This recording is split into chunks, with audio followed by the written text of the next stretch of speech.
Welcome, everyone, to the Predictably Treacherous Podcast. Season 3 of our podcast continues with today's episode of Columbo from Season 2 of Columbo, Episode 1, Etude in Black, starring longtime friend of Peter Falk, John Cassavetes, also starring Blythe Danner, who is Gwyneth Paltrow's mom. This episode was directed by Nicholas Colasanto, who you may know from the 90s television show Coach. The teleplay was by Stephen Bocco, and the story was by Richard Levinson and William Link. The original air date was September 17, 1972, and the runtime was 98 minutes. Let's get right to the episode summary. Orchestra conductor Alex Benedict murders his pianist mistress Jennifer Wells after she gives him an ultimatum to come clean with his wife about their affair. The murder. So the opening scene shows Cassavetes in his mansion hammering away on his piano. The piece finishes, so he stubs out his cigarette, then he runs up the stairs and drinks a quick brandy, and he starts packing a briefcase full of murdering kit stuff like leather gloves and a faked typed up note from his victim. He gets into his little car and drives to the mechanics. He tells Mike the mechanic, that his engine doesn't sound right. He asks him to fix it. It's a nice little clip. Let's listen to it here.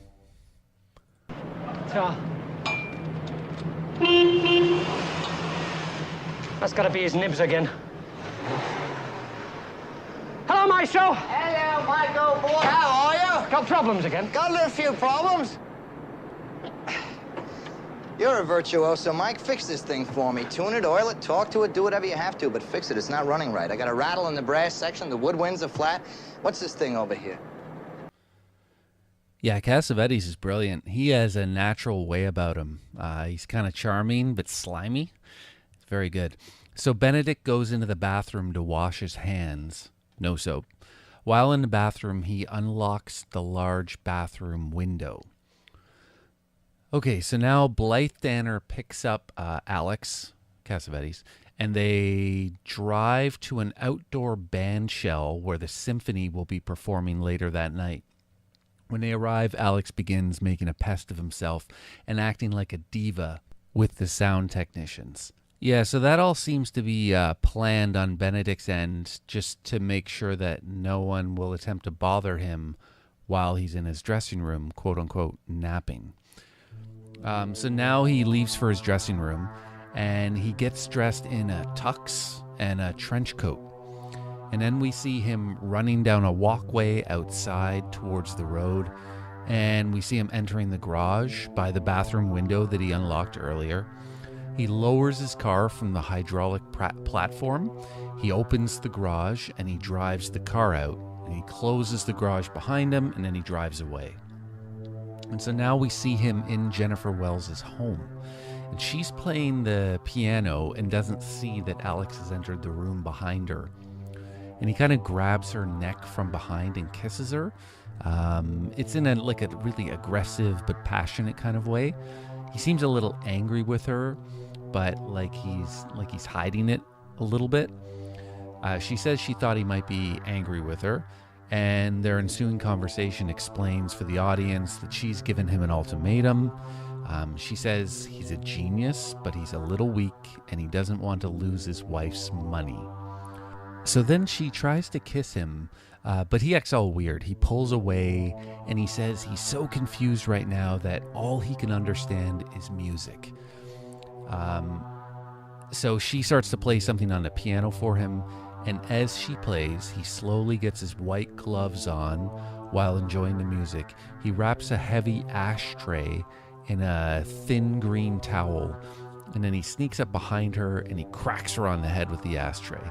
She's dead. So he then moves the body into the kitchen and sits in a chair, and he acts like he's sitting on it's a stool, and it's a high up stool, and he acts like he's falling forward as if to show how she would have fallen forward and hit her head on the open oven door. So then he turns on the gas of the oven and he returns the ashtray. So he's trying to set up the scene where it looks like she turned on the gas for the oven and sat on that stool and fell and hit her head on the oven door. Seems kind of weird, but I guess you get the idea. So he goes into the other room and he inserts the fake letter that he has typed up into her typewriter, and then he leaves. And we're shown his lapel flower. It's like a carnation. It's actually on the carpet, so he's dropped it. So outside, there's a little girl playing with her dog and in the yard, but she has her back to Alex, so she doesn't really see him. And he makes his way back to his dressing room. This guy must be sweating bullets because it's LA and he's running around in a tuxedo and a trench coat. So his wife and mother-in-law arrive outside his dressing room. He exits the dressing room to greet them.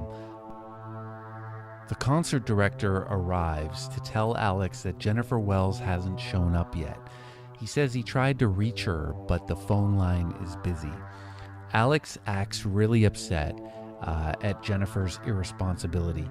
He picks up the phone and tells the operator that he's been trying to reach her number, 555-7921, and asks her to cut in. When he says the number off by heart, Blythe Danner comes to full attention, and she looks up at him like she's like there's a past there, as if she thinks, well, is he fooling around with her or what?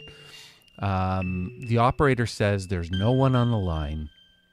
Alex freaks out, says he wants her canceled out of the concert and that they'll play the Beethoven instead. So then the concert director calls the police and asks them to do like a courtesy check on her.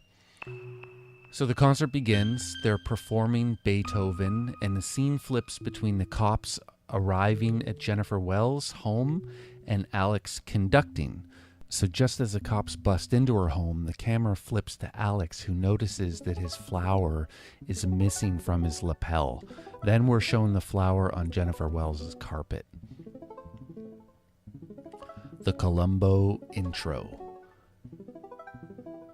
So typically when Columbo enters a scene, they show him either looking like a fool or his car breaking down. He looks like silly anyway. So this time we've got him at the vet, and he has a new dog that he rescued from the dog pound. I think it's a wiener dog, but they're all dogs to me, so I don't know. Columbo carries the dog around like a corpse. The dog's pretty cute. The scene is purely to reinforce that the concert was on TV. Well, and to be fair, I mean, it's to reinforce Columbo's character, too, that he's, I don't know, just a simple, lovable guy and whatever.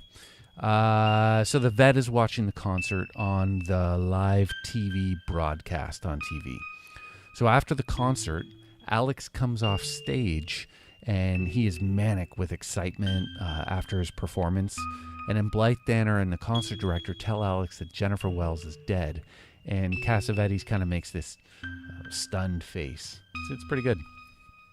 So now, at Jennifer Wells' home, the police are gathering evidence. Columbo remarks that he hates suicide. He then goes on a long rant about the dossier the department gave him versus the reality of Jennifer's suicide. So Alex arrives, and he's wearing sunglasses, even though it's nighttime, and a trench coat.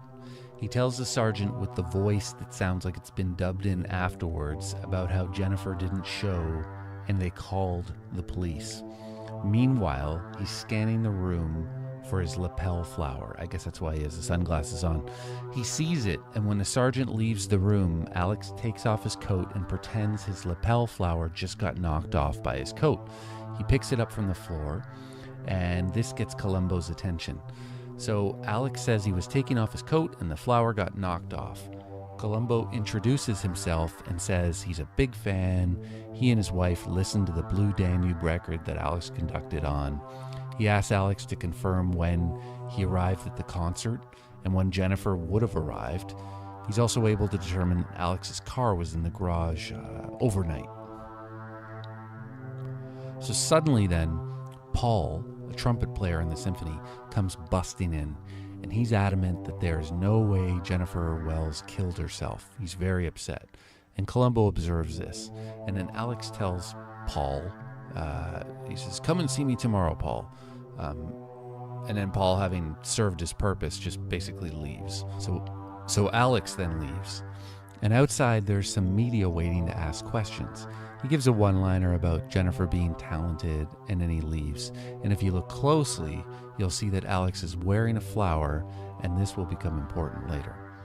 So Columbo leaves, and the little girl from outside of Jennifer's house is looking into his car. Columbo says hi, and she lays into him about leaving his dog in the car with the windows rolled up, and rightly so. And she tells him she was friends with Jennifer, and she would sometimes watch her cockatoo named Chopin. And she doesn't seem too broken up about Jennifer's death. So now Alex is arriving at his home, and when he enters, Blythe Danner is asleep on the couch.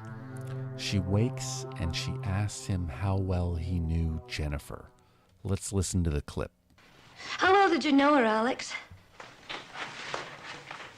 Oh, you know. I don't know. Now, what is that supposed to mean? You know her phone number by heart. Yeah, so I thought Alex did a great job of diffusing the situation. I mean, if it became known that he was involved with Jennifer, he would be right in Columbo's radar. I mean, he's there anyway, but the he knows scene, or is it? Columbo arrives at Alex's home. He starts fawning over the size of Alex's home and asking about the value of the home and the value of the furniture and the cost of paying for the staff and how much money Alex makes and all kinds of personal questions. Then he asks for his autograph and he leaves abruptly.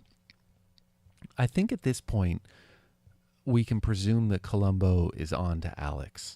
I'm not sure of the exact moment, but he started with the silly and inappropriate questions, and he's locked onto Alex, and he's following him around. In most episodes, there's a definite scene that you can point to, or a single look that tells you that he knows, that Columbo knows the guy's a murderer. In this case, I haven't seen it, or I mean, it could have been the flower scene, but I didn't really notice it. But he's acting now like he knows. I mean, he's doing the silly stuff. He's following him around. He's locked on to Alex.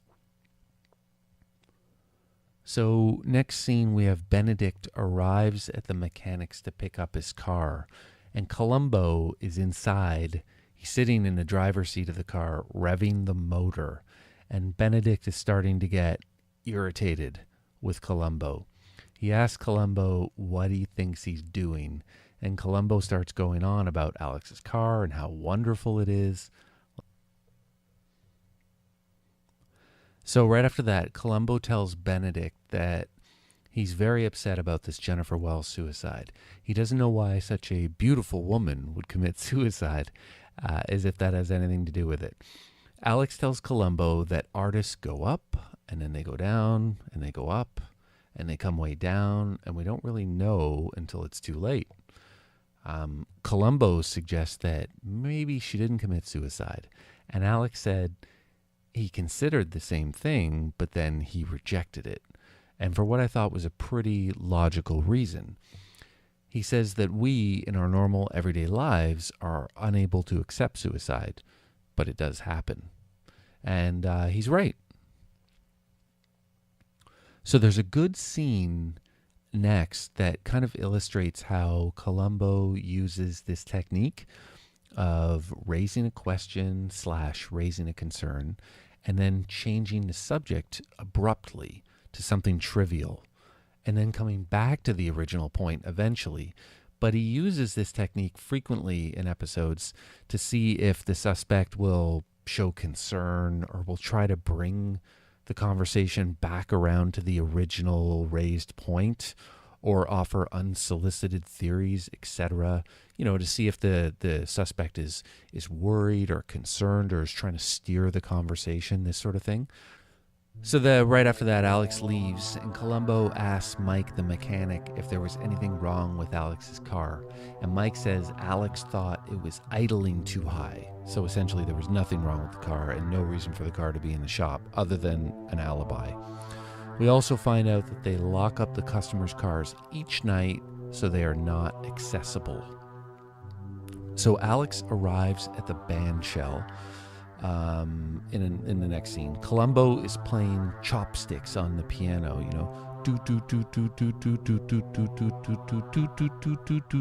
that sort of thing.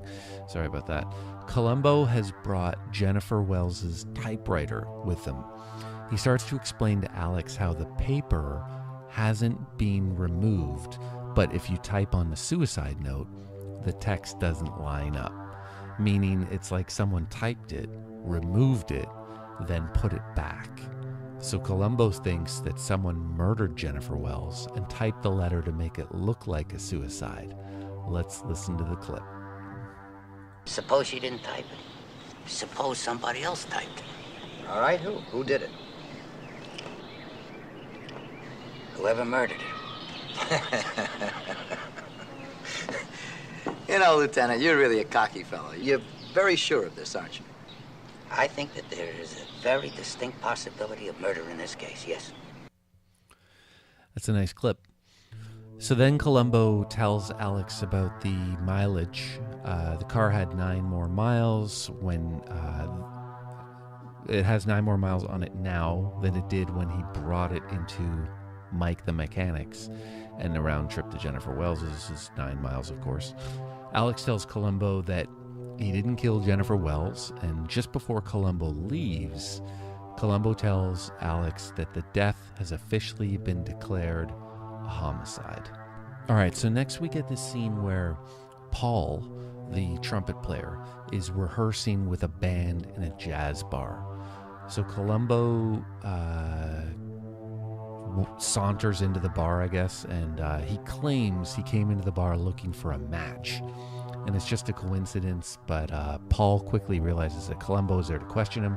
Columbo says to Paul that he looked very upset the other night, the night of Jennifer Wells's death, and he seemed adamant that she wouldn't have killed herself.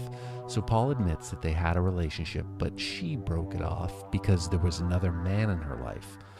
So Columbo asks who the other man is, but Paul claims he didn't know. And so Columbo doesn't buy it. So then Columbo visits Blythe Danner, and she's just finishing up a tennis lesson because that's what rich people do. They have tennis lessons. He tells Blythe that he wants to talk to all of the people who knew Jennifer intimately. And she doesn't like that. Blythe hears the word intimate and she says, well, Alex doesn't know her intimately. I don't know what that means. And then Columbo kind of bumbles through it. And says, no, it's just I want to talk to everybody that knew her intimately because it's a murder investigation now. And this makes Blythe very upset. So Columbo's just there. He's kind of planting a seed with Blythe Danner to let her know that, yeah, I suspect your husband murdered her and they were having an affair, this sort of stuff. So then Blythe kind of storms off just as Cassavetes arrives.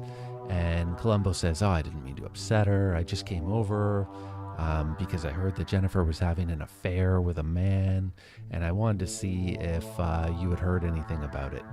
And then he leaves. So after he leaves, Cassavetes, sorry, I keep switching around and referring to him as Benedict or Alex or Cassavetes. It's John Cassavetes plays Alex Benedict. So I'm just using them all. So Alex enters the house, and then Blythe Danner immediately asks why Columbo keeps coming around. What does he want? And then Alex says he doesn't know, and he doesn't think Columbo really knows either, that he's just fishing. Anyways, but Blythe says to Alex, is there anything that I should know that you need to tell me? And he kind of cuts her off and says, I didn't kill Jennifer. I wasn't having an affair with her. But she clearly doesn't believe him. Okay, so in the next scene, in a scene that is meant to be funny, but it kind of comes off as a little creepy, but mostly just super awkward. Columbo visits Audrey, the little girl, at her dance class, where he confirms that a man in a tuxedo used to visit Jennifer Wells on a regular basis, and that she saw the same man in the tuxedo leave Jennifer Wells' house on the day that she died. So in the next scene, Alex is conducting the symphony in a rehearsal, and they're rehearsing the soundtrack to some Nazi propaganda film when Columbo arrives with Audrey, the little girl. They stop rehearsing, and Alex begins giving Paul some musical direction when Columbo interjects. And then Alex has had enough, so he's like, come on, Columbo, like, what are you doing here? What's going on? Columbo explains that Audrey is here to point out the man who she witnessed leaving Jennifer's home on the day that she was killed. And Audrey walks right over and points directly at Paul. And there's a close-up of Columbo giving the rug pull face. So now the symphony board, like the board of directors for the symphony, seems to be having an impromptu meeting to discuss how these new facts about Paul affect their orchestra. So there's a small board. There's barely enough people to make a quorum. There's like 5 people there. Alex arrives, and there doesn't seem to be any issue with him crashing a board meeting as they invite him in and have him sit and give his feedback. So Alex says he's there because Paul can use a friend, quote, but he's really there to fuel the fire. He says he thinks Paul will be cleared of the charges and that they ought to give him a break because he's been in a lot of trouble in his time and he could use the break. And they ask, like, well, trouble? What kind of trouble? And Alex says, oh, assault. So now we got Blythe Danner's mom and Paul and Columbo all meet in like her office. And the mom explains that Alex tried to defend him to the board, but they heard about his troubled past. And Paul admits that he was in love with Jennifer, but she broke it off weeks before she died. He said that he was really hung up on her, and she allowed him to keep seeing her on the side while she was seeing her other man. And on the day of her death, Paul says he showed up at her place, but she never answered. And Columbo confirms that he believes Paul's story. So Mrs. Fielding, that's Blythe Danner's mom, explains that the symphony and Blythe are her babies. And if anybody messes with either of them, they're out. She suspends Paul with pay until the investigation is over, and she asks Paul to vanish quietly for a while, and he leaves. And Columbo asks Mrs. Fielding if what she said also applies to Alex, so would he be out too? And she confirms, yeah, especially Alex. He's out if he messes with my daughter. So Columbo seems intrigued by this. So now we're back at the vet's so that Dog can get his shots. The TV is playing the same concert from the night that Jennifer Wells died. So Columbo does a face palm when he, not literally, but, figuratively, when he realizes that the concert was actually on tape. And he gets a light bulb from this. The Get. So now Columbo shows up at rehearsal. Alex is conducting and Blythe is watching from the seats. The rehearsal comes to an end and Columbo says that this is the last time that he will bother them. He just needs to clear up one last thing. They agree and go into another room with a projector. Before Columbo starts the clips that he's going to play on the projector, he asks Alex and Blythe if Alex wears a flower on his lapel for every concert. They confirm that he does. The projector shows the opening night concert. Columbo stops the tape, and you can clearly see that Alex is not wearing a flower. So what? He starts the tape again, and you can clearly see Alex leaving Jennifer's house with the flower on his lapel. So what? Columbo reminds Alex that he picked up the flower from the floor by the piano at Jennifer's house on the night of the murder, and the only way it could have gotten there was if he was there earlier. Okay, so John Cassavetes, Born December 9th, 1929, died February 3rd, 1989, at 59 years old. He was an actor, director, screenwriter, good pals with Peter Falk. It's nice that they got to do a Columbo episode together. There's good chemistry. I like the way he acts. It's kind of fun. It's my understanding that they were both good pals with Ben Gazzara as well, and Dick Miller. I recently watched a documentary about Dick Miller because he's a character actor that's in like everything. So that's kind of cool.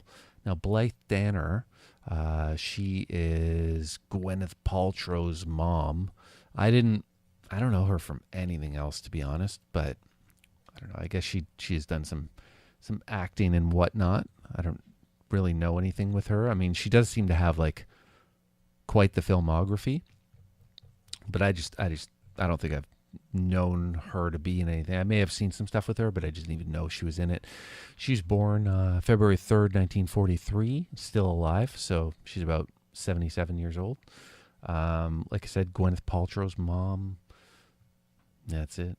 Nothing notable in the filmography that really jumps out at me. Oh, she was in Future World. Yeah, of course. I've seen Future World.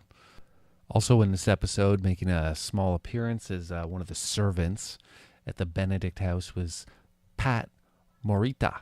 Wax on, wax off. That guy. He was like a butler or something. And the director was, I mentioned this earlier, Nicholas Colasanto. I believe that was the old coach on the show Coach with Craig T. Nelson. Not Craig T. Nelson, obviously, but the older coach. He was kind of like he was the dumb one on the episode. Well, no, there was another big dumb guy too. I was thinking he's like it's like Cheers, right? Because I was going to say he's like the Woody Harrelson, but then I thought, oh no, he's more like the coach from Cheers. But Woody Harrelson was like the dumb guy. They had the same dynamic. It doesn't matter. Thank you for listening today. Check out the show notes for this episode or any episode on my website at ptpod.xyz. The show notes contain the links to all my sources and products that were referenced in the episode. You can write a glowing review of my podcast on iTunes or Google Play. There are handy-dandy links in the menu on my website at ptpod.xyz. And you can support me on Patreon at patreon.com/ptpod. The intro music for today's episode was Sweeter Vermouth, courtesy of Kevin MacLeod at incompetech.com. Check out the link in the show notes. Next week on the Predictably Treacherous Podcast, Greenhouse Jungle, starring Ray Milland and Bradford Dillman. Here's a brief summary. In order to gain access to Tony's trust fund, Tony and his uncle Jarvis Goodland stage Tony's kidnapping. Jarvis double-crosses Tony by killing him and attempting to frame his philandering wife. Tune in next week.